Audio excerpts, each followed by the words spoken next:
বদরের প্রান্তরে তলোয়ার নাই, ঘোড়া নাই, ওট নাই, সৈন্য সামন্ত নাই, না খেয়ে হাড্ডি সারা 313 জন মুসলমানকে নিয়ে আল্লাহর উপর ভরসা করে বদরের প্রান্তরে দাঁড়ালেন।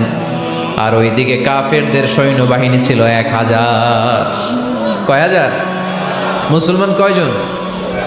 মাত্র 313 জন। ওদের কাছে অস্ত্র শস্ত্রে সজ্জিত সেনাবাহিনী। বিশ্বনবীর 313 জনের কাছে তলোয়ার নাই, ঘোড়া নাই, কিচ্ছু নাই। বিশ্বনবী আল্লাহর উপর ভরসা করে এক মুষ্টি বালি নিয়ে ওয়াশাহাতিল ওযু, কাফেরদের চোখগুলো ধ্বংস হোক বলে তিনি বালুগুলো ছড়িয়ে দিলেন। মুহূর্তের মধ্যে 1000 সৈন্যবাহিনীর কাফের সৈনিকদের চোখের মধ্যে ধূলিকণা পৌঁছে দিল কে? আল্লাহর হাবিব সাল্লাল্লাহু আলাইহি ওয়াসাল্লাম বদরের প্রান্তর থেকে এক মুষ্টি বালু নিয়ে বললেন শাহাতিল ওযু বলে তিনি বালু ছুড়ে মারলেন। 1000 সৈন্যবাহিনীর চোখের মধ্যে বালু ছড়াই দিছে কে? বুঝে শুনে উত্তর দিয়েন। এখানে 1000 লোক দাঁড়ানো, আমি বালু নিলাম, গায়ের যত জোর আছে সবার চোখের দিকে মারলাম। 1000 জনের চোখের ভিতরে ঢুকবে? সর্বোচ্চ 5 জন, বেশি হইলে 10 জন, তার চেয়ে বেশি হইলে 20 জন, বেশি হইলে 50 জন। বুঝে শুনে উত্তর দিয়েন। আমার মুষ্টিবদ্ধ বালু ছুঁড়ে মারলে 1000 মানুষের চোখের মধ্যে পড়বে? আওয়াজ করে বলেন পড়বে। এজন্য আল্লাহ বলেন নবী ওটা তুমি মারো নাই, ওটা আমি মারছি। সুবহানাল্লাহ নাই? আল্লাহ বিশ্ব নবীরে ডেকে বলেন ওমা রামাইতা ইয রামাইতা ওয়ালাকিন্নাল্লাহা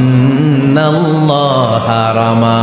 নবী হে, বালু তুমি ঠিকই তোমার হাতে নিয়েছো, কিন্তু আমি আল্লাহ নিজ দায়িত্বে 1000 কাফেরের চোখের ভেতরে বালুগুলো পৌঁছে দিয়েছি।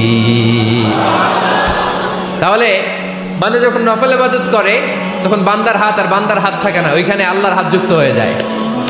বান্দার পা থাকে না, সেখানে আল্লাহর পা যুক্ত হয়ে যায়।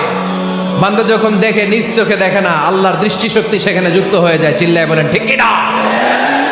এজন্য নফল ইবাদত করতে রাজি আছেন তো?